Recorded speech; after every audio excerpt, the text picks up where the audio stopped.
J'ai pu constater justement qu'il y avait un certain décalage, un petit décalage, mais qui est tout à fait surmontable avec du travail à côté. Mais moi, personnellement, j'ai été confrontée à ce décalage-là. J'ai vu que les personnes qui avaient postulé autrement à Sciences Po, ils y arrivaient peut-être un peu mieux que moi, mais c'est pas du tout, ça ne me désespère pas, mais j'ai envie de réussir, donc le défi il est dans le travail, et uniquement dans le travail. Oui, il y a un décalage par rapport aux personnes qui ont passé la commission du normal, mais il ne faut vraiment pas se décourager face à ces personnes-là, et puis il ne faut pas vraiment avoir de complexe d'infériorité par rapport à ces gens-là, puisque c'est des gens comme nous, c'est juste qu'ils ont eu la chance d'appartenir à un lycée qui a peut-être plus de prestige que dans lequel on était, mais il ne faut vraiment pas se décourager.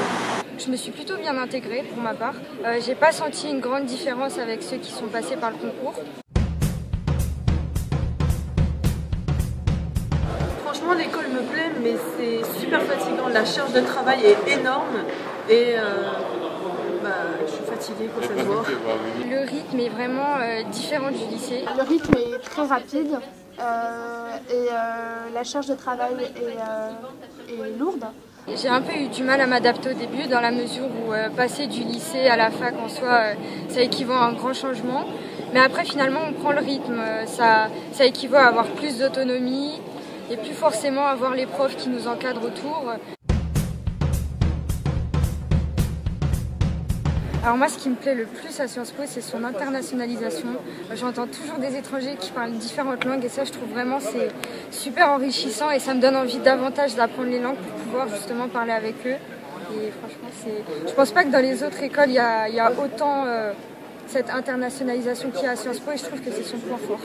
Alors à Sciences Po, un élément qui me plaît particulièrement, c'est la vie associative. Vraiment, on nous dit souvent, quand on prépare Sciences Po, on nous dit il y a beaucoup d'associations, vous allez vite en intégrer, quand vous allez arriver à Sciences Po, vous allez être approché par plein de groupes, vous allez être surpris par vraiment le nombre d'associations et les belles choses qu'elles font.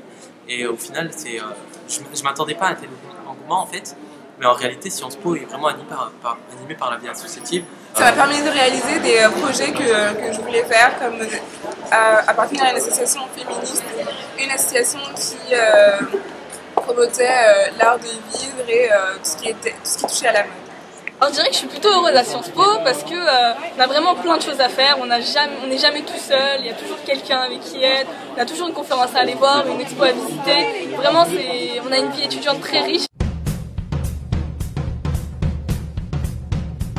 On vous a donné cette chance, cette opportunité d'essayer Sciences Po, allez-y vraiment. Vous ne pouvez pas savoir si vous allez être admis ou admissible, mais vraiment, allez-y. C'est vraiment le conseil que je vous donnerais. Donc il ne faut pas se décourager, qu'il faut vraiment avoir confiance en soi et confiance au travail qu'on fait. Même si au départ on peut se dire que oui, c'est pas tout bien ce qu'on a fait, si on met la volonté et l'énergie qu'il faut dans le travail qu'on fait, ça pourra sûrement. Et d'ailleurs, en passant pour les VAPB, faites vraiment attention. Mettez des grandes écoles, mettez des grandes universités, vraiment vous censurez pas, c'est important.